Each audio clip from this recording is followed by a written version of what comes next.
The largest steel giant in naval history is dying before it ever truly lived.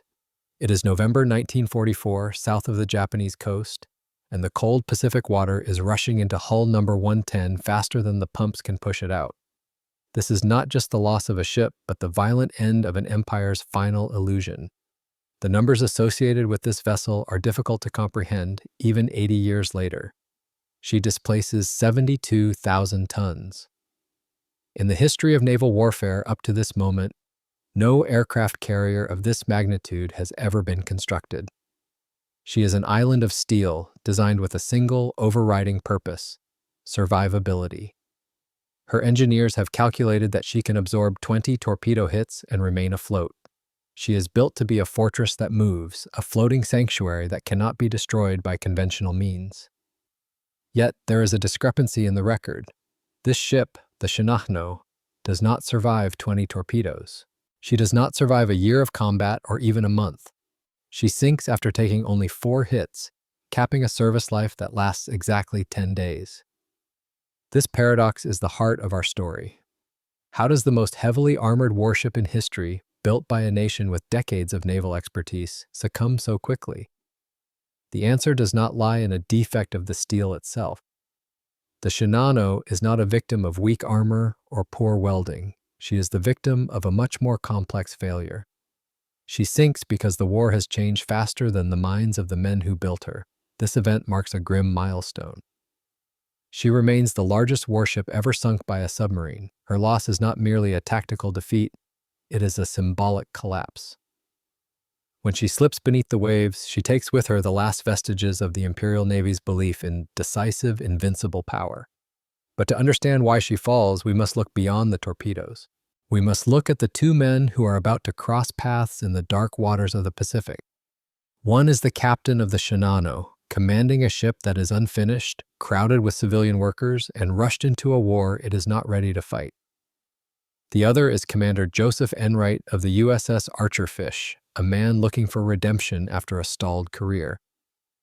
But the central thesis of this tragedy is not about individual heroism or failure. It is about systems. The Shinano proves a brutal lesson that resonates through military history. Modern war punishes systems that are incomplete. It destroys machines that are rushed, and it offers no mercy to nations that mistake size for safety. To understand the Shinano, we cannot start with her sinking. We must start with her conception because she was never meant to be an aircraft carrier at all. The story begins in the shipyards of Yokosuka, south of Tokyo, in May 1940. The mood in the Imperial Navy is one of aggressive confidence. The planners in Tokyo are preparing for a conflict they know will be defined by quality, not quantity. They know they cannot outbuild the United States in total tonnage. The American industrial base is simply too vast. So, the Japanese strategy relies on a different philosophy: individual superiority. If they cannot build more ships, they will build better ships. They will build ships so powerful, so heavily armored, and so heavily gunned that no American vessel can stand against them in a one-on-one fight. This is the philosophy of the Yamato class. The first 2 hulls, the Yamato and the Musashi, are already under construction. They are the pride of the fleet, secretive behemoths designed to crush the U.S. Pacific Fleet in a single afternoon of violence. In May 1940, the keel is laid for the 3rd ship in this class. She is designated Hull number 110. Hull 110 is born with a battleship's soul. Her DNA is composed of thick steel and massive artillery.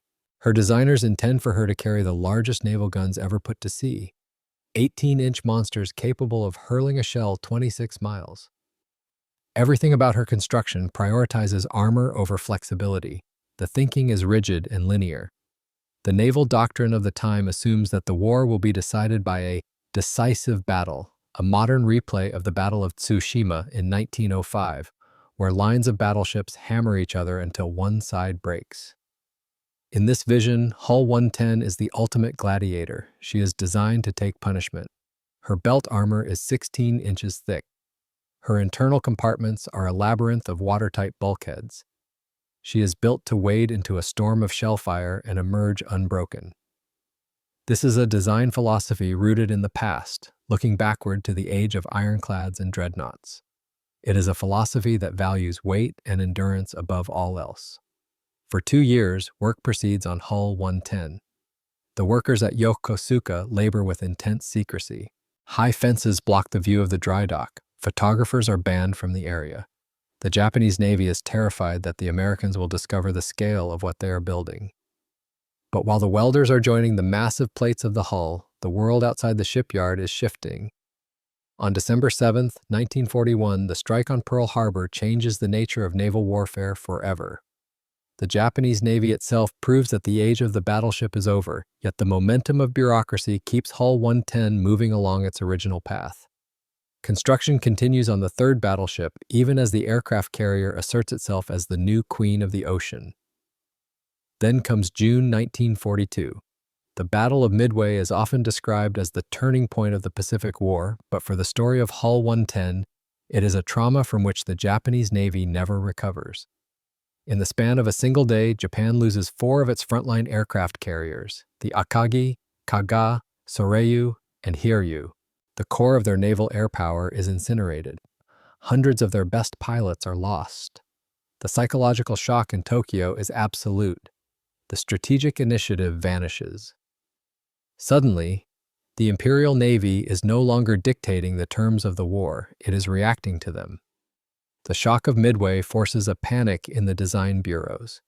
The Navy leadership looks at their production schedules and realizes a terrifying truth. They have no way to replace the carriers they just lost. Building a fleet carrier from scratch takes years they do not have. Their eyes turn to the dry docks. They look at the unfinished hulls currently under construction. At Yokosuka, Hull 110 is sitting in the dock, partially complete. The bottom of the hull is finished. The heavy machinery is being installed. She is about 45% complete as a battleship. A decision is made. It is a decision born of necessity, not optimization. The order comes down to stop construction on the battleship Shinano and convert her immediately into an aircraft carrier. This is the moment the tragedy is set in motion. A warship is a complex organism. Its internal organs, the magazines, the fuel lines, the elevators, the hangars, must be integrated perfectly with the hull. You cannot simply chop the top off a battleship and glue a flight deck onto it without severe compromises. A battleship is designed to be low and heavy, to sit deep in the water and absorb the recoil of massive guns. A carrier needs to be voluminous, with huge internal spaces for hangars and aircraft maintenance. The two designs are fundamentally opposed, but the leadership in Tokyo feels they have no choice. They need decks, and they need them now. The engineers are told to make it work. The conversion process is a nightmare of engineering conflicts. Because the hull is already laid down as a battleship, the Shinano retains the massive, heavy armor belt of the Yamato class. She also retains the complex, honeycombed underwater protection system designed to defeat torpedoes. On paper, this makes her a hybrid monster, a carrier with the skin of a battleship. The designers convince themselves that this is actually an advantage. If she cannot carry as many planes as a purpose-built carrier, she will make up for it by being indestructible. This pivotal moment in 1942 highlights a critical weakness in the Japanese war effort. The United States, after Pearl Harbor, pauses to standardize its designs. The Americans create the Essex-class carrier and then build 24 of them, all identical, all interchangeable, creating a massive system of training and logistics that scales up efficiently. Japan, under pressure, does the opposite. They begin improvising. They take battleship hulls, cruiser hulls, even merchant ship hulls, and try to turn them into carriers.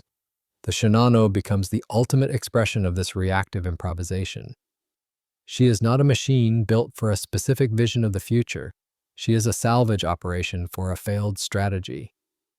The engineers at Yokosuka are ordered to rush. The original completion date is pulled forward. The meticulous pace of peacetime construction is replaced by the frantic tempo of wartime desperation. The strategic landscape around Japan is darkening. The American island-hopping campaign is beginning to chew through the outer defense perimeter. The Solomon Islands become a graveyard for Japanese ships. The attrition rate is unsustainable. Every month that Hull 110 sits in the dry dock is a month the fleet is fighting without cover. By late 1942, the identity of Hull 110 has completely shifted. She is no longer a battleship. She is now the aircraft carrier Shinano, but the ghosts of her original design remain. She still carries the heavy, thick, armored belt. She still has the intricate, compartmentalized interior of a surface brawler. The engineers look at the blueprints and see a ship that will be the most heavily protected carrier in existence. They envision a new doctrine for her. She will not be a frontline attack carrier like the Enterprise or the Zoikaku. Instead, she will be a support fortress. The idea is that the Shinano will float behind the front lines, heavily armored, carrying replacement planes and fuel for other carriers. She will be an unsinkable mobile base able to absorb damage that would vaporize a normal ship, ensuring the fleet can keep fighting. It is a seductive theory. It appeals to the Japanese preference for quality and resilience. It promises a technological solution to a strategic problem. If they cannot build more ships than the Americans, they will build a ship that cannot be sunk. But this theory rests on a dangerous assumption. It assumes that the enemy will fight in a way that allows the Shinano to use her strengths. It assumes that the torpedoes will strike where the armor is thickest. It assumes that the crew will have the time and training to manage the complex flooding control systems inherited from the battleship design. Historians of the Pacific War note that by this stage, the disconnect between Tokyo's planning and the reality of the ocean is growing wider. The planners are moving symbols on a map, counting tonnage and armor thickness. They are calculating victory based on material statistics. They are forgetting the human element. They are forgetting that a ship is only as effective as the crew that sails her. As the Shinano takes shape in the dry dock, rising like a steel mountain above the waters of Tokyo Bay, she looks impressive. She looks invincible. She is a testament to the skill of Japanese naval architects, who managed to graft a flight deck onto a battleship hull. But beneath the fresh coat of paint and the heavy steel plates, the problems are already embedded. The compromise between battleship and carrier has created a vessel with strange internal geography. Her hangars are open to the air in places, a unique design choice meant to allow aircraft engines to run up inside, but one that creates issues for watertight integrity. Her fuel bunkers are vast, but the piping systems are complex and rush-installed. But the most critical factor is time. The war is moving faster than the welders can work. The strategic shock of Midway has evolved into the grinding attrition of Guadalcanal, and now the looming threat of the Philippine Sea. The Navy demands the ship. The workers are pushed to their physical limits. Day and night, the sparks fly in Yokosuka. The Shinano is being born into a world that has already decided her fate. She is a weapon designed for a war that ended in 1942, being launched into the desperate reality of 1944. She is a battleship trying to fly, a fortress trying to run, and a system trying to survive without the one thing that matters most: time. The transformation of Hull 110 into the aircraft carrier Shinano is one of the most drastic acts of naval surgery ever attempted. By mid-1942, the shipyard at Yokosuka has become a frantic laboratory of improvisation. The original blueprints for the battleship are rolled up and stored away, replaced by a new set of drawings that attempt to marry the heavy, low center of gravity hull of a dreadnought with the high, cavernous superstructure of a carrier. The resulting ship is a hybrid colossus. The design calls for a vessel that is not designed to project air power in the traditional sense. Most fleet carriers, like the American Essex class or the Japanese Shokaku class, are offensive weapons. They are built for speed and strike capacity, carrying 70, 80, or 90 aircraft. Their defense is their offense, destroying the enemy before the enemy can strike back. The Shinano is different. The Japanese Naval Command, still reeling from the loss of 4 carriers at Midway, swings the pendulum to the opposite extreme. They do not want another glass cannon. They want a floating bunker. The Shinano is designed to be a support carrier, a concept unique to the desperate logic of the late war Imperial Navy. Her primary mission is not to launch massive waves of attack planes. Instead, she is intended to act as a heavily armored reservoir for the rest of the fleet. Her hangars are designed to store replacement aircraft, fuel, and munitions for other carriers on the front line. She is meant to sit in the second line of battle, retrieving damaged planes, repairing them, and sending fresh machines forward to the lighter, more vulnerable carriers. This mission profile dictates her architecture. Because she is not expected to launch massive strikes herself, her own air group is relatively small, only about 47 planes, a shockingly low number for a ship of her massive displacement. But what she lacks in offensive punch, she makes up for in defensive obsession. The unsinkable philosophy becomes the guiding religion of her construction. The engineers at Yokosuka pour thousands of tons of steel into her protection. The main belt armor, inherited from her battleship origins, is 8 inches thick in places, designed to shatter heavy cruiser shells. But the true innovation, and the source of the fatal overconfidence, is the flight deck. On a standard aircraft carrier, the flight deck is often made of wood or thin steel. It is a vulnerable surface. A single bomb penetrating the deck can explode in the hangar below, igniting fueled aircraft and turning the ship into an inferno.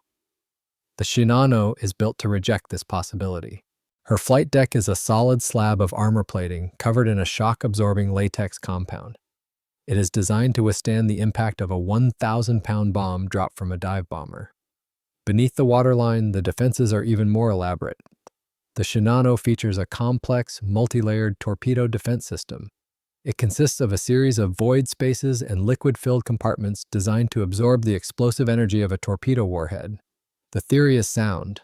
When a torpedo strikes, the outer layers of the hull will buckle and flood, dissipating the shockwave before it can rupture the vital inner compartments where the boilers and magazines are located. The calculations are precise. The naval architects estimate that the Shinano can absorb 20 torpedo hits without sinking. To put this in perspective, most carriers of the era would be crippled by 2 or 3 hits and sunk by 5 or 6. The claim of 20 hits is staggering. It suggests a level of invulnerability that borders on science fiction. However, this design philosophy contains a critical assumption error. It is a flaw that haunts many engineering projects in wartime: the confusion of theoretical capability with operational reality. The claim that the Shinano can survive 20 torpedoes assumes a specific kind of scenario. It assumes that the torpedoes will strike different parts of the ship, spreading the damage across the entire length of the hull. It assumes that the damage control teams will be fully trained, alert, and capable of counter-flooding the opposite side of the ship to keep her level. It assumes that all the watertight doors will be sealed, that the pumps will be working at full capacity, and that the internal communications will remain intact. Combat rarely accommodates such neat assumptions. The engineers are designing for a laboratory test, not a chaotic war at sea. There is another deeper doctrinal gap that begins to widen during the Shinano's construction. It is the difference between passive survivability and active survival. The Japanese Navy historically emphasizes passive survivability. They believe in thick armor, heavy bulkheads, and structural resistance. They build ships like fortresses, expecting the steel itself to do the work of keeping the ocean out. This is a doctrine of hardware. The United States Navy, by contrast, emphasizes active survival. American ships are often less heavily armored than their Japanese counterparts, but the U.S. Navy invests heavily in damage control as a human discipline. Every American sailor is trained as a firefighter. Every crewman knows how to shore up a bulkhead or patch a pipe. The U.S. Navy views the ship as a living system that must be fought for by the crew. They develop redundancy. If the main fire main is cut, there is a backup. If the lights go out, there are battle lanterns. The Shinano is the ultimate expression of the Japanese philosophy. She relies on her structure. The belief is that if you build the walls thick enough, you don't need to worry as much about the fire brigade. This mindset seeps into the construction process. The physical barriers are prioritized, while the systems that allow men to fight the damage, the pumps, the communication lines, the training manuals, are secondary. As 1943 turns into 1944, the pressure on the shipyard intensifies. The war is going badly. The Americans have taken the Marianas. The Great Marianas Turkey Shoot has decimated Japanese naval aviation yet again. The need for the Shinano changes from urgent to desperate. The original timeline for the ship's completion is slashed. The workers are ordered to cut corners on non-essential systems. But in a warship, the definition of non-essential is slippery. Is a watertight door essential if you don't plan on sinking? Is a hand-cranked backup pump essential if the electric pumps are top of the line? The workers at Yokosuka are exhausted. Materials are becoming scarce. The quality of the steel is still high, but the fittings, the gaskets, the seals, the small, unglamorous components that hold a ship together are beginning to suffer. The workforce is diluted. Many of the skilled shipwrights have been drafted into the army to fight on the islands. They are replaced by conscripted laborers, students, and Koreans forced into service. These men are not master craftsmen. They are tired, hungry, and working under the threat of punishment. The installation of the watertight doors becomes a critical point of failure. A ship of the Shinano's size has hundreds of watertight compartments. Each one must be sealed by a heavy steel door with a rubber gasket. To be effective, these doors must be perfectly fitted and tested for leaks. In the rush to finish the hull, many of these tests are skipped. Some doors are installed but not properly aligned. The rubber gaskets are often of inferior quality due to the rubber shortage caused by the Allied blockade. Even more alarming, holes are cut through the bulkheads to run electrical cables and ventilation ducts, and in the haste of construction, these holes are not properly sealed up again. The result is a ship that looks like a fortress from the outside but is structurally compromised on the inside. The Swiss cheese effect is invisible to the admirals inspecting the deck, but it is a ticking time bomb. The compartmentalization, the very feature that is supposed to allow her to survive 20 torpedoes, is flawed before she even touches the water. Meanwhile, the unsinkable myth takes hold of the crew. The officers assigned to the Shinano are told they are serving on a ship that cannot die. This creates a dangerous psychological blind spot. If you believe your ship is invincible, you do not train for disaster with the same intensity as a man who knows he is vulnerable. The urgency of damage control drills is dampened by the thickness of the armor. The captain assigned to command this Leviathan is Captain Toshio Achbai. He is a serious, capable officer, a veteran of the carrier wars. He is not a man given to boasting, but even he is influenced by the sheer scale of the vessel beneath his feet. When he walks the flight deck, stretching nearly 900 feet, he feels the immense solidity of the ship. It does not shudder or flex like a lighter carrier. It feels like an island. But Captain Abe is also a realist. He watches the construction schedules slipping. He sees the incomplete wiring hanging from the ceilings. He knows that the crew assembling in the barracks is a motley collection of transfers and raw recruits. He knows that a ship is not just steel, it is a machine that requires a human brain to operate. And the brain of the Shinano, her crew, is barely formed. By the autumn of 1944, the Shinano is technically launched, floating in the fitting-out basin. But she is a shell. Her boilers are installed, but not all are tested. Her guns are in place, but the fire control radars are calibration nightmares. The unsinkable philosophy has met the reality of a losing war. The theory says she can take 20 torpedoes. The reality is that she is a prototype, filled with holes, manned by strangers, and commanded by officers who are relying on blueprints rather than battle readiness. The tragedy of the Shinano is that her greatest strength, her armor, becomes her greatest weakness. It breeds complacency in the design phase and arrogance in the strategic phase. The Japanese Navy believes they have solved the problem of survivability through engineering. They are about to learn that survivability is not a product you can build, it is a process you must perform. The stage is set for a collision between this theoretical fortress and the practical brutality of American submarine warfare. The Shinano is a static concept, a wall. The enemy she is about to face is a fluid concept, a shark. And in the ocean, movement and adaptation always triumph over rigid strength. The conversion is complete. The battleship's soul is trapped in the carrier body. The unsinkable ship is ready for the sea. But the sea is waiting to test every assumption the engineers have made. By the autumn of 1944, the empire that once stretched from the Aleutians to the Indian Ocean is collapsing inward. The war has come home. The strategic situation facing Japan is no longer about expansion or even defense. It is about survival. The industrial machinery of the nation is grinding to a halt, strangled by an invisible noose that tightens every day. That noose is the United States submarine force. For years, American submarines have been waging a silent, devastating war against Japan's merchant marine. They have sunk the tankers bringing oil from the Dutch East Indies. They have torpedoed the freighters carrying bauxite and rubber. By late 1944, the flow of raw materials to the home islands has turned from a river into a trickle.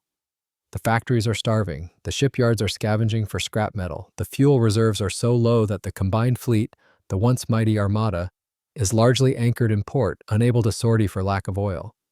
This is the backdrop against which the Shinano is being prepared. She is not being born into a functioning navy, she is being born into a logistical famine. But the threat is no longer just under the water, it is now in the sky.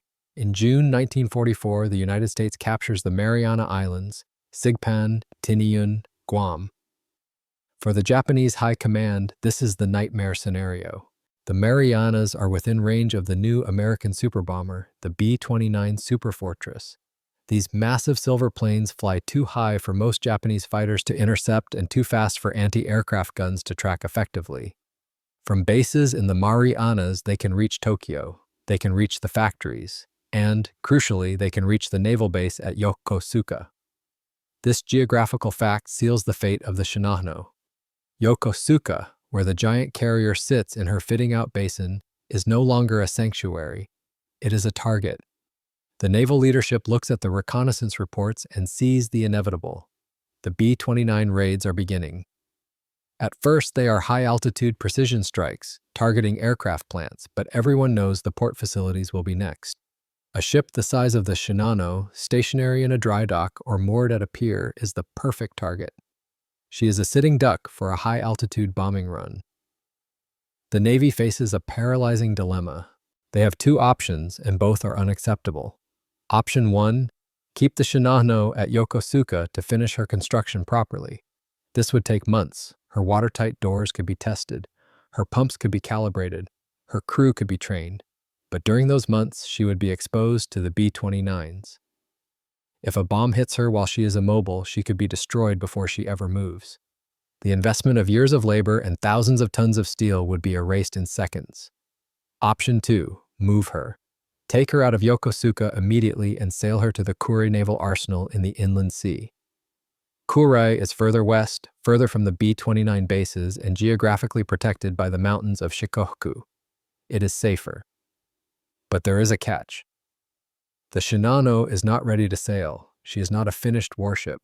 She is a construction site that floats. To move her now means taking an incomplete vessel into open waters that are infested with American submarines. It is a choice between certain destruction from the air or probable risk from the sea. The Navy chooses the sea. This decision is not born of incompetence, it is born of desperation. The leadership is gambling that a short, high-speed dash along the coast is survivable. They calculate the odds. They believe that if they move fast, stay close to the shore, and use a destroyer escort, they can slip past the American submarine blockade. The order is given, Shinano will depart for Kure. The date is set for late November. The rush to get her ready becomes frantic. The commissioning ceremony is held on November 19, 1944. Usually, a commissioning is a moment of pomp and celebration. The ship is dressed in flags, the crew stands in dress whites. Dignitaries give speeches. For the Shinano, the ceremony is a grim, hurried affair.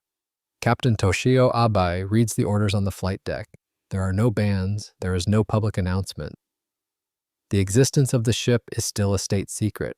The condition of the ship on her commissioning day is terrifying to any experienced sailor. She is structurally complete, but internally chaotic. The watertight doors, the most critical element of her survival system, are still not fully installed. Many of the internal bulkheads have not been air tested. The fire mains are leaking. The ventilation system is only partially functional. Worse, the human element is in disarray. The crew has been assembled from all over the empire. Some are survivors from sunken ships, carrying the trauma of previous defeats. Others are raw recruits, fresh from training camps, who have never been to sea. They have had no time to train together. A warship crew is a team. They need to know each other, know the ship, know the rhythm of orders. The crew of the Shinano is a collection of strangers lost in a labyrinth of steel. Because the ship is so complex, and because the construction is so far behind schedule, the Navy makes a fateful decision. They decide to keep the civilian workers on board for the voyage. When the Shinano prepares to leave Yokosuka, she is carrying not only her naval crew, but also hundreds of shipyard workers. Welders, electricians, mechanics.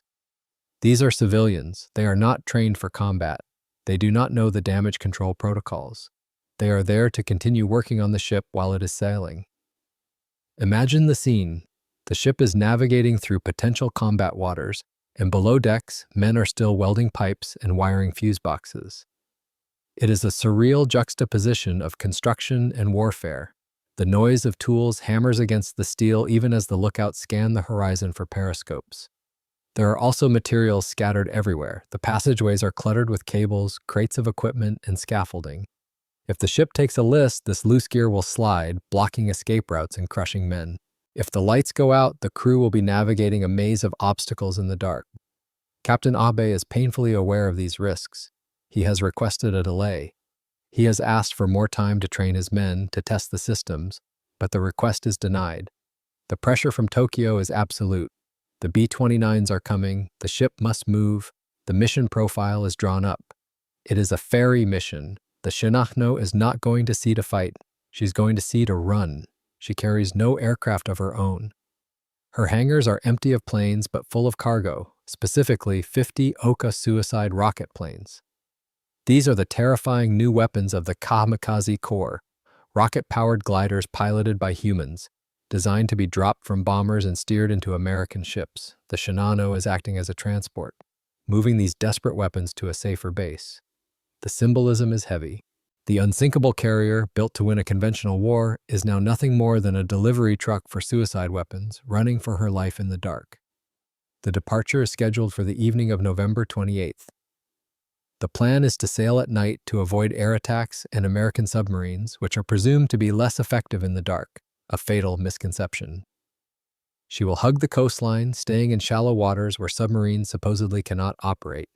She will be escorted by 3 destroyers, the Hamakaze, the Yukikaze, and the Esokatse. These are veteran ships, survivors of terrible battles. Their captains are experienced. But 3 destroyers is a thin screen for a ship the size of a mountain. As the sun sets on November 28, 1944, the Shinano slips her moorings. She moves slowly out of Tokyo Bay, her massive engines throbbing deep within the hull. She is a shadow against the black water. To the casual observer on the shore, she would look magnificent, a dark leviathan heading out to defend the empire. But inside, the mood is tense. The officers know the truth. They know the pumps are untested. They know the doors leak. They know the crew is green. They know that if they are hit, the unsinkable ship is a trap. Captain Abe stands on the bridge, staring into the gloom. He is under strict orders. Do not stop. Do not engage. If attacked, use speed to escape. Get the ship to Kure at all costs. He believes that his speed is his best defense. The Shinano can make 27 knots. Most submarines can only do 10 or 12 knots on the surface and much less submerged. If he keeps moving, he should be safe. But Captain Abe does not know that the game has changed. He does not realize that the American submarine force of 1944 is not the same force Japan fought in 1942. The Americans have better radar, they have better torpedoes, and they have a new generation of aggressive commanders who are hunting in the very waters Abe believes are safe. As the Shinano clears the mouth of Tokyo Bay and turns southwest into the open Pacific, she is sailing into a trap of her own making. The system that built her has failed her. The desperation that launched her has doomed her. She is a giant, unfinished, blind, and vulnerable. And waiting for her, patrolling the exact sector of ocean she is about to cross, is a single American submarine. It is the USS Archerfish, and its captain is not looking for a ferry mission.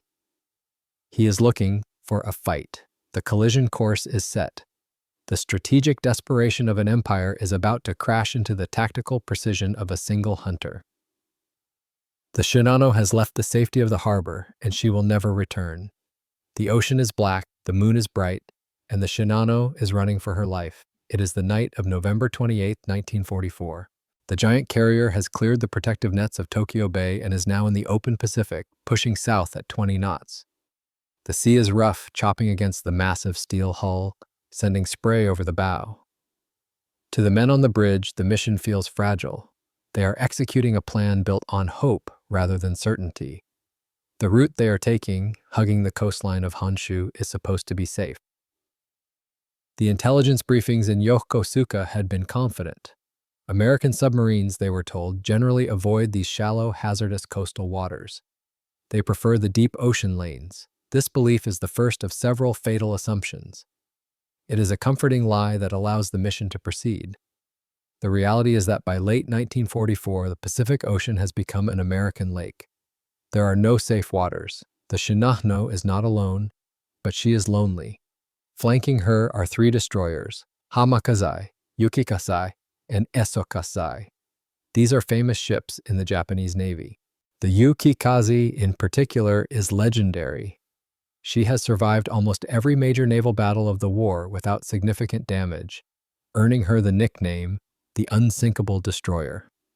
Her presence should be reassuring, but 3 destroyers are not enough to form a complete defensive screen around a vessel as large as the Shinano. A proper screen would require 6 or 8 ships to cover all angles. With only 3, there are gaps. Large, dark gaps in the perimeter where a predator could slip through. Captain Abe is nervous. He orders the convoy to zigzag. This is a standard defensive maneuver, changing course every few minutes to throw off the aim of any submarine trying to calculate a torpedo solution. But zigzagging is complex. It requires precise timing and coordination between the carrier and her escorts. With a raw crew and broken communications equipment, the maneuver is sloppy. The destroyers struggle to keep station. The formation breathes in and out, opening and closing the gaps. Inside the carrier, the atmosphere is surreal. The civilian workers are still awake, trying to fix the leaking boilers and complete the wiring. The sound of grinders and hammers competes with the hum of the turbines. The air is thick with the smell of welding ozone and fear. The crew knows they are exposed. They know the ship is not ready. Meanwhile, 100 miles away, hidden in the darkness, the predator is waiting. The USS Archerfish is a Balajo-class submarine, the pinnacle of World War II underwater technology. She is a sleek, ruthless machine designed for exactly this kind of war. She has high endurance, a test depth of 400 feet, and crucially, she's equipped with the latest surface search radar. But a submarine is only as dangerous as its captain, and the man commanding the Archerfish is a man with something to prove. Commander Joseph Enright is not a reckless cowboy. He is a methodical, disciplined officer, but he carries a heavy weight on his shoulders. A year earlier, while commanding a different submarine, the USS Dace, Enright had hesitated during an attack run on a Japanese carrier. He had misjudged the situation, lost his nerve, and failed to fire. He asked to be relieved of command, believing he wasn't fit to lead. It was a devastating moment of professional humiliation. He spent months in administrative limbo, riding a desk at a submarine base, watching other men go out to fight. But the Navy saw something in him, a rare honesty and intelligence. They gave him a second chance. They gave him the Archerfish. Now, on this patrol, Enright is hyper-focused. He is not looking for glory, he is looking for redemption. He is looking for a target that will erase the hesitation of the past. But the patrol has been frustrating. The Archerfish has been on station for weeks with little to show for it. Her primary mission is not even hunting ships, it is lifeguard duty. She is stationed off the coast of Japan to rescue American B-29 pilots who might be shot down during the bombing raids on Tokyo. It is a noble mission, but a boring one for a hunter. On the night of November 28th, there are no B-29 raids scheduled. The sky is empty. This frees Enright to go hunting. He orders the Archerfish to patrol the surface, scanning the horizon with radar. At 8:48 p.m., the radar operator calls out a contact. Radar contact, range 24,700 yards. 12 miles, a blip on the green screen. It is moving fast on a southwesterly course.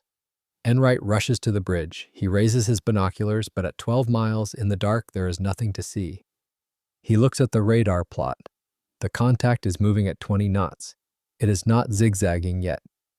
Enright's mind races. A ship moving that fast at night without lights is a warship. It has to be. A merchant ship would be slower. A tanker would be plodding. This is something big. He orders the Archerfish to pursue. The diesel engines roar to life, pushing the submarine to its maximum surface speed of 18 knots. This is the beginning of a slow-motion chase that will last for hours. The geometry of the engagement is brutal. The target is faster than the submarine. If the Japanese ship continues on its current course at its current speed, it will simply pull away. The Archerfish will never catch it. Enright knows this. He needs a mistake. He needs the target to zig. He needs the Japanese captain to make a move that brings him closer. For hours, they race through the dark. Enright stays on the surface, risking detection, pushing his engines to the breaking point. The gap widens, then narrows, then widens again. It is a contest of patience. Then, at 10 o'clock p.m., Enright sees it. Through his binoculars, against the faint light of the moon, a massive silhouette rises out of the ocean. He blinks. He has seen carriers before. He has studied the recognition manuals. He knows the shape of every ship in the Japanese Navy, but he has never seen anything like this. It looks like an island moving through the water. It is immense. The flight deck seems to stretch forever. It is far larger than any carrier he has been briefed on. In his logbook, he initially identifies it as a tanker, then a carrier, but he cannot find a match in his books. Is it the Yamato? No, the silhouette is wrong. Is it a Shokaku-class carrier? It's too big. Enright realizes he is stalking a ghost, a mystery ship. On the bridge of the Shinano, the lookouts are alert. They spot a shadow on the horizon. The radar operator picks up a signal.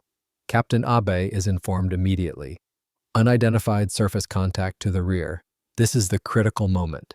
This is where the battle is decided, long before a torpedo is fired. Captain Abe has to make a choice. His instincts tell him it is a submarine. But his intelligence officers have told him that American submarines operate in wolf packs, groups of 3 or 4 subs working together. If he sees one, there are likely others waiting ahead. Abe fears that the contact behind him is a decoy. He thinks the submarine is surfacing on purpose to lure the Shinano into turning right into the path of the rest of the pack waiting in the darkness.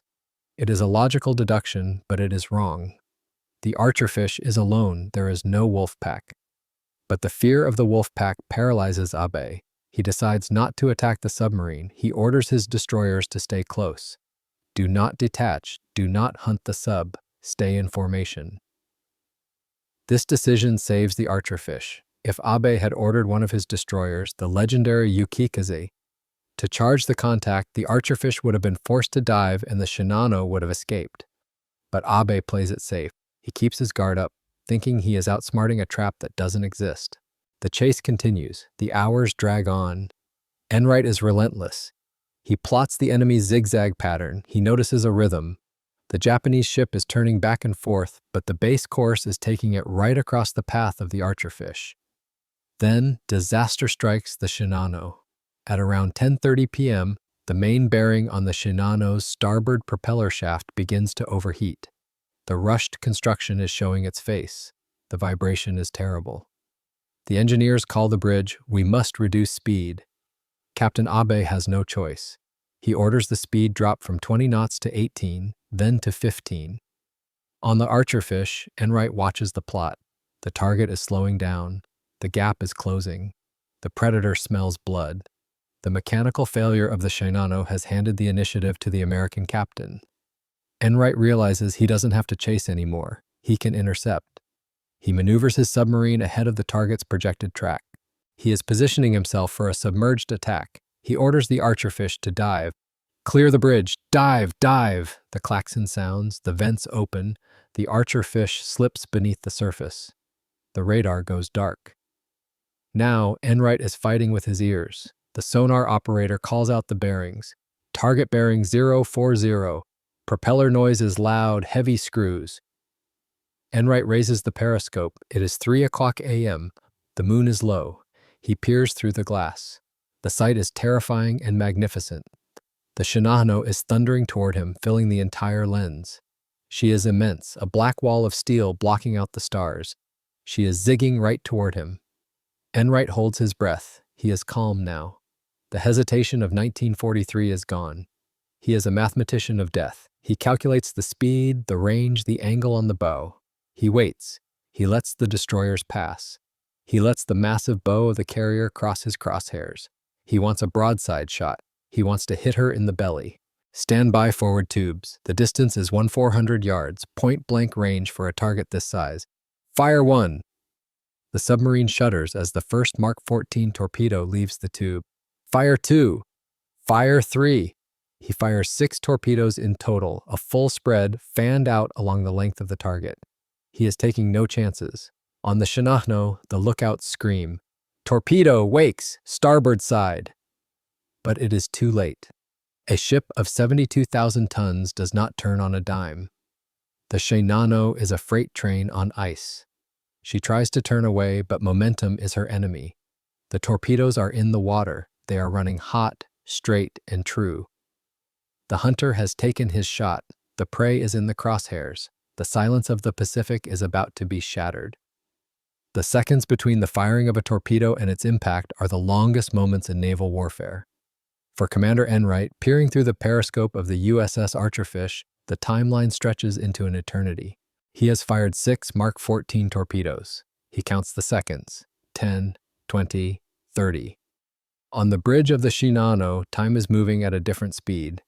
The lookouts have spotted the white streaks in the water. The alarm has been sounded. The helm is hard over. The massive rudder is biting into the water, trying to swing the stern away from the incoming death.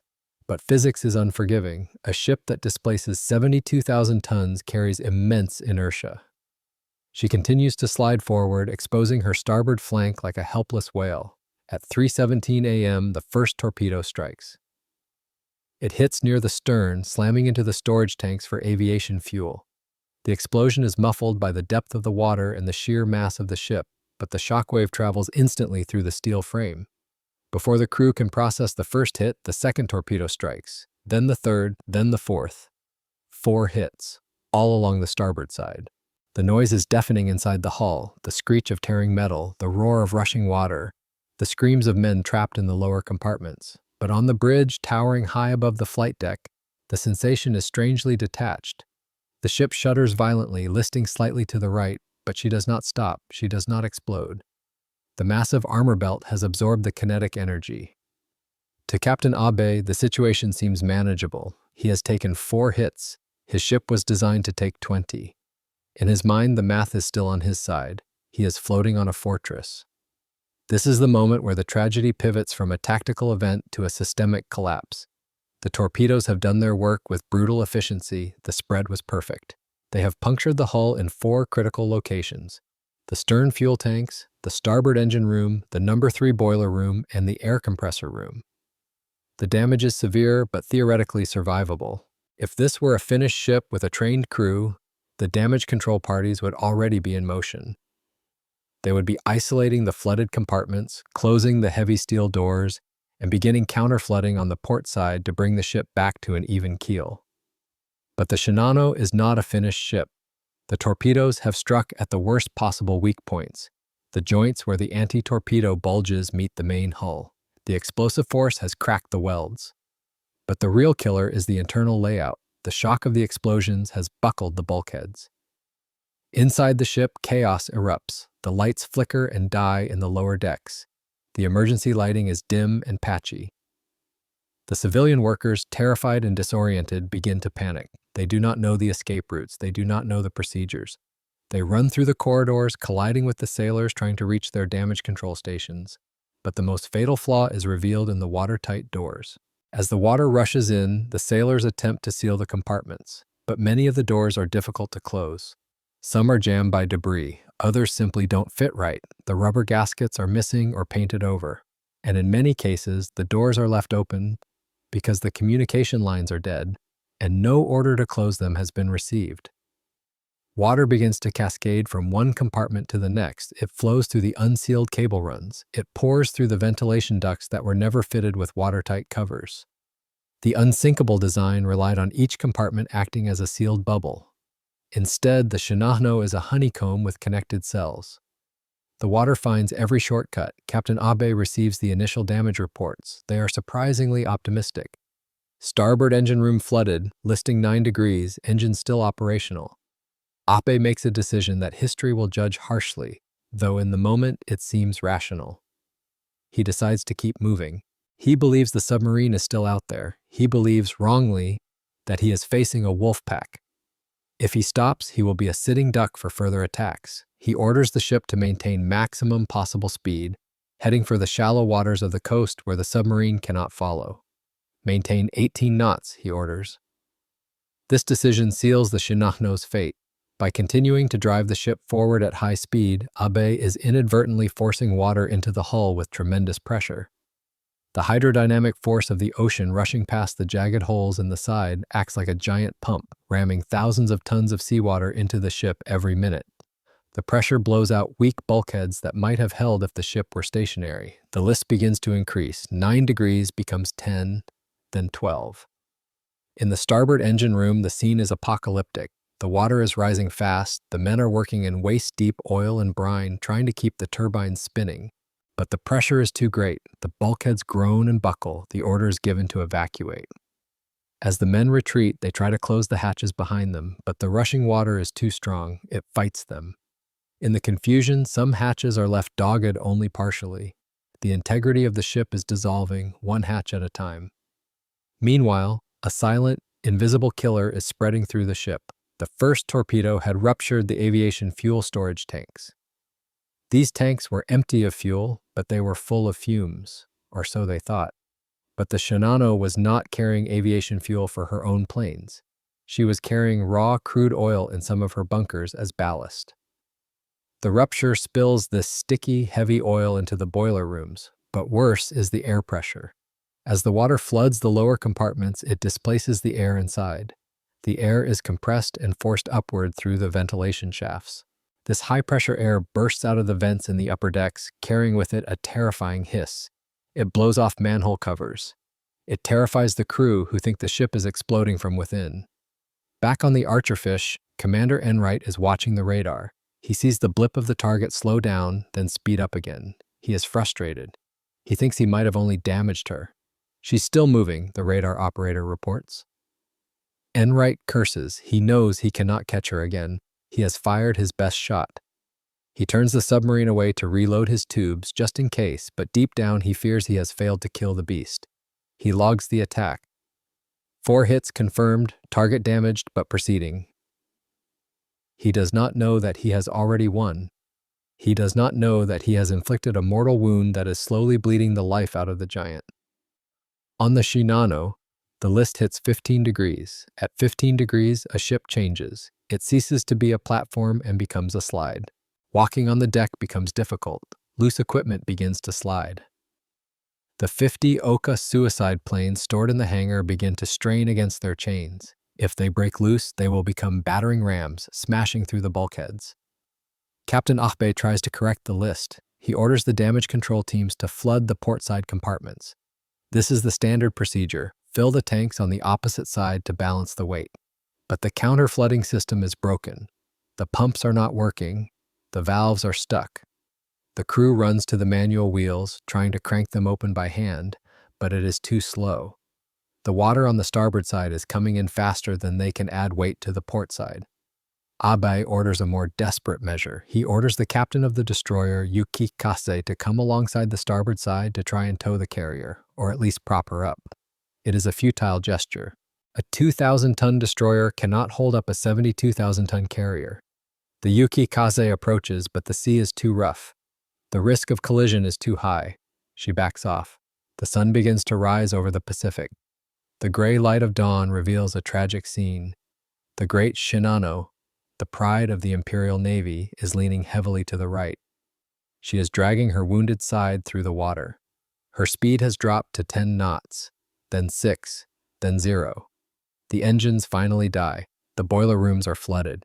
The steam pressure drops. The massive screws stop turning. The silence that falls over the ship is more terrifying than the noise of the battle. Without power, the pumps stop. The lights go out completely. The ship is now a dead hulk drifting in the current. Captain Abe stands on the bridge, gripping the rail to keep his balance. He looks at the inclinometer, 18 degrees. He realizes now that the unsinkable ship is sinking. The theoretical calculations of the engineers have been washed away by the reality of salt water and bad welds. The 20-hit survival estimate was a fantasy. 4 hits were enough. He looks at the crew on the flight deck. They are huddled in groups, holding onto the lifelines. There are thousands of men on board, and there are not enough lifeboats. The lifeboats they do have are strapped down, and with the severe list, they cannot be lowered on the high side. And they are too close to the water on the low side. The Shinano is entering her death spiral. The water is no longer just flowing in, it is pulling her down. The center of gravity is shifting. The point of no return is approaching. The attack is over. The battle of torpedoes has ended. Now begins the battle for survival, a battle against gravity, panic, and the cold indifference of the ocean. The death of a warship is usually violent and sudden, a magazine explosion, a catastrophic fire, a broken keel. But the Shinano dies slowly. She dies by suffocation. By 8:00 a.m. on November 29th, the sun is fully up, casting a cold, brilliant light on the disaster. The carrier is dead in the water, drifting aimlessly in the swell. The list to starboard has reached 20 degrees. Inside the belly of the ship, the situation has devolved into a nightmare of cascading failures. The water is no longer confined to the lower decks. It is rising through the ship like a tide. It climbs the stairwells. It seeps through the unsealed cable runs in the ceilings. It turns corridors into rivers. The failure of the pumps is total. The main electrical generators are flooded, plunging the interior of the ship into absolute darkness. The only light comes from the handheld flashlights of the terrified crew and the occasional eerie blue sparks of shorting circuits. But the water brings something else with it: toxicity. The Shinano's unrefined crude oil stored in the bottom tanks has mixed with the seawater. This thick, black sludge coats everything. It makes the decks slick as ice. Men trying to escape slip and fall into the rising black water, unable to find purchase. Worse, the fumes from the ruptured fuel tanks are accumulating. The ventilation system is dead. The air in the lower decks is becoming unbreathable. Sailors are passing out from the hydrocarbon vapors before they even touch the water. The damage control teams, those brave few who are still trying to shore up the bulkheads, are fighting a losing battle against asphyxiation. They are working in the dark, choking on gas, wading through oil. On the flight deck, the scene is one of quiet, growing desperation. Thousands of men, sailors, officers, and civilian workers are clinging to the high side of the deck. The list is so steep now that walking is impossible. Men are crawling on their hands and knees, gripping the tie-down cleats in the steel deck to keep from sliding into the ocean on the starboard side. The psychological disintegration of the crew is accelerating. The civilians, who were never trained for this, are paralyzed. They cluster together, praying or staring blankly at the horizon. The naval ratings look to their officers for orders, but the officers have no orders to give. The unsinkable doctrine provided no plan for sinking. There are no drills for this. Captain Akbe remains on the bridge. He is a statue of stoic resignation. He has tried everything. He has ordered the counter-flooding, but the valves wouldn't open. He has tried to tow the ship, but she is too heavy. He has tried to restart the engines, but the boilers are drowned. At 9:00 a.m., he orders the portrait of the emperor to be removed. This is a ritualistic act of immense significance in the Imperial Navy. The emperor's portrait is the soul of the ship. Removing it signals that the ship is no longer a fighting unit of the empire. It is a tomb. The portrait is wrapped in white cloth and transferred by a small boat to the destroyer Hamakazai. With the portrait gone, the final inhibition is removed. The ship is expendable. At 10:18 a.m., the list passes 30 degrees. The physics of stability are now irrevocable. The center of buoyancy has shifted too far. The ship is top-heavy, burdened by the massive armored flight deck that was supposed to protect her. The weight that was her shield is now her anchor. A groan echoes through the hull, a terrifying metallic shriek of twisting steel. The internal bulkheads are collapsing under the strain of the water. Abandon ship, the order is given. But it is a chaotic, impossible order to execute. There are no lifeboats. The few cutters the Shinano carried are stuck in their davits, jammed by the angle of the list. The inflatable rafts are insufficient for a crew of 2,500. The men have to jump. They slide down the sloping flight deck, tumbling into the oil-slicked water. Others climb over the port rail and walk down the side of the hull, standing on the anti-torpedo bulge which is now rising out of the water like a steel whale's back. But the water is cold. It is November in the Pacific. and the oil is everywhere. It coats the eyes and fills the lungs of the swimmers. It makes it impossible to grip the floating debris. The destroyers Hamakasai, Yukikasai, and Esokasai move in to rescue the survivors. But they have to be careful. If they get too close, the suction of the sinking carrier will pull them down. They stand off a few hundred yards, throwing ropes and nets, but for many, the rescue is too far away. At 10:55 a.m., the end comes. The Shinano lurches. The bow rises slightly, then the stern dips. She begins to roll over completely. The flight deck hits the water. The massive island superstructure, where Captain Abe is standing, smashes into the waves. The ship capsizes. For a few moments, the giant red hull floats upside down, a massive steel belly exposed to the sky. Air trapped inside the hull rushes out with a roar, creating geysers of spray. The sound is like a dying beast exhaling for the last time. Then she begins to slide stern first into the depths. The suction is tremendous. It drags down the swimmers who are too close. It pulls down the debris. The ocean churns and boils. And then she is gone. 72,000 tons of steel vanish in seconds. The largest warship ever sunk by a submarine has disappeared. The silence returns to the Pacific. All that remains is a massive oil slick spreading for miles and hundreds of bobbing heads struggling in the black sludge.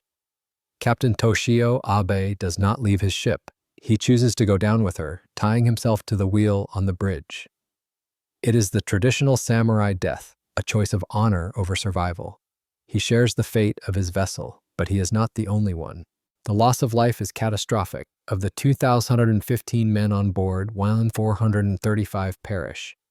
They die not from the explosion of the torpedoes, but from the cold, the oil, and the suction. They die because they were trapped in the lower decks when the power failed. They die because they couldn't find the exit in the dark. They die because the life jackets were faulty or missing. The survivors, 1 through 80 men, are pulled from the water by the destroyers. They are shivering, coated in thick black oil, vomiting the toxic sludge. They are in shock. They have witnessed the impossible. They have seen the unsinkable fortress dissolve in less than 7 hours. On the destroyer Yukikasai, the survivors are huddled on the deck. They are told strictly, do not speak of this. The secrecy machine of the Imperial Navy kicks into gear instantly. The Shinano was a secret when she was built, and she will be a secret in her death. The survivors are isolated. They are sent to remote islands or reassigned to other units with strict orders never to mention the name Shinano. Their families are not told. The public is not told. As far as the Japanese people know, the Shinano never existed, but the ocean knows, and the crew of the Archerfish knows, although they don't yet realize the magnitude of what they have done. Back on the submarine, Commander Enright is listening to the hydrophones. He hears the breakup noises, the crunch of imploding compartments as the ship sinks past her crush depth. He knows he got her. Target sunk, he notes in the log. But he still thinks he sank a carrier of perhaps 28,000 tons. He has no idea he has just killed the Leviathan. He has no idea he has set a record that will never be broken. The sinking of the Shinano is a tragedy of errors. It is a story of hubris. It is the story of a nation that believed it could engineer its way out of defeat. But the sea is the ultimate arbiter. It does not care about armor thickness or displacement tonnage. It cares about readiness. It cares about training. It cares about the integrity of the system. The Shinano failed the test. She was a battleship that tried to be a carrier, a fortress that tried to run, and a system that was never finished. She lies now at the bottom of the Pacific, a monument to the desperate end of an empire. But the story does not end with the sinking. The aftermath reveals a final, bitter irony about the nature of truth in war, and it brings a strange redemption to the man who pulled the trigger. The ocean closes over the Shinano, leaving only a spreading stain of oil and debris. But the disappearance of the ship is followed by an even deeper silence, the silence of the state. The Japanese Imperial Navy acts immediately to erase the event. The loss is classified as top secret. The survivors, shivering and oil-soaked on the decks of the rescue destroyers, are issued strict orders. Speak of this to no one. Not to your families, not to your fellow sailors, not even to each other. They are essentially quarantined. Many are quickly reassigned to remote garrisons on isolated islands far from the rumor mills of the main fleet. To the Japanese public, the Shinano never existed. There are no headlines. There are no funeral services. The families of the 1,235 men who drowned are given vague notices that their sons died in action, with no details provided. The largest warship of the era vanishes into a black hole of bureaucracy. This secrecy is not just about morale, it is about shame.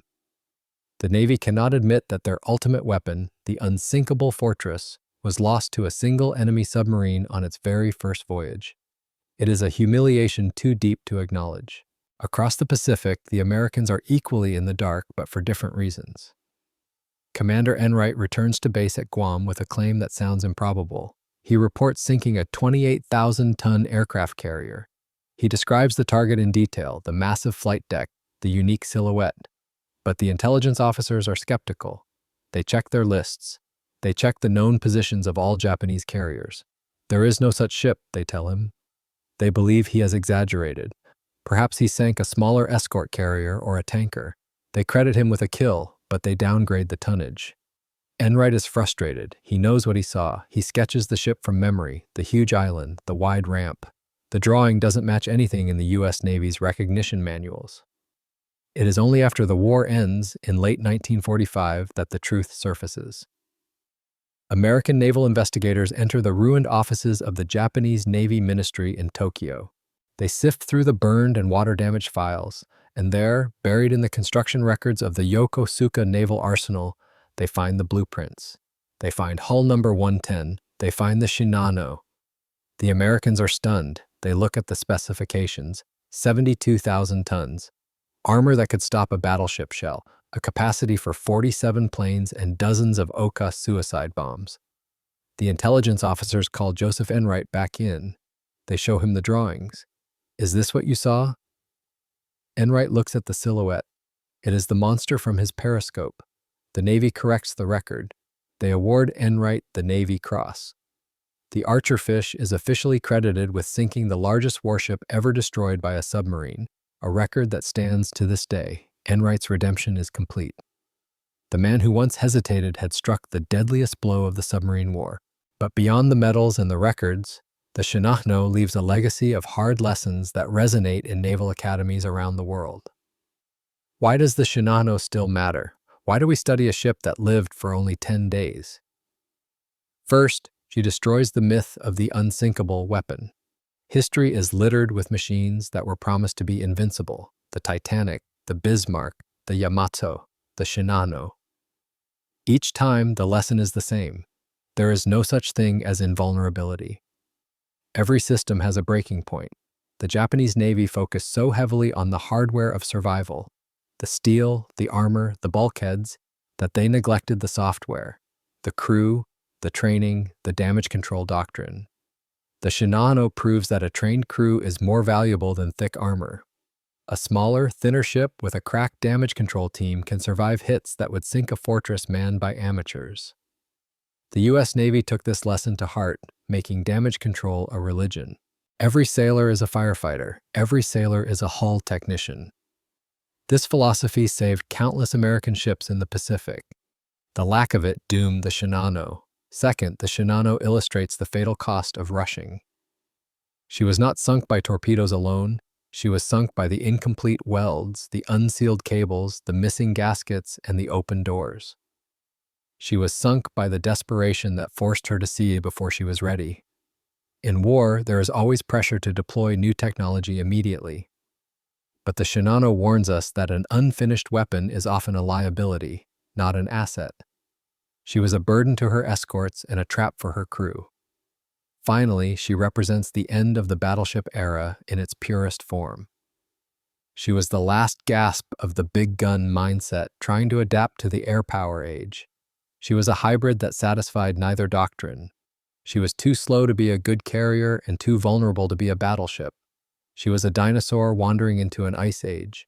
In the end, the story of the Shinano is a human tragedy. We must remember the 1,235 men who died in the dark, cold oil. They were not the architects of the war. They were welders, electricians, conscripts, and cadets. They were placed on a ship that was a lie, told they were safe, and sent into a battle they could not win.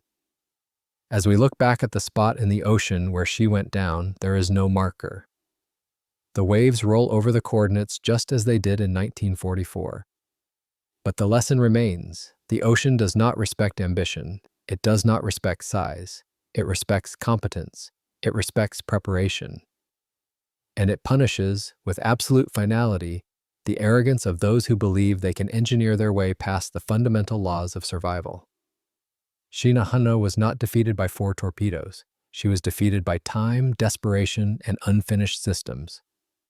The ocean does not reward ambition, it punishes assumptions. Thank you for spending part of your day with us to explore this forgotten chapter of naval history. If this deep dive into the Shinano meant something to you, we'd be honored to have you with us again for the next journey. Until next time, stay curious and take good care.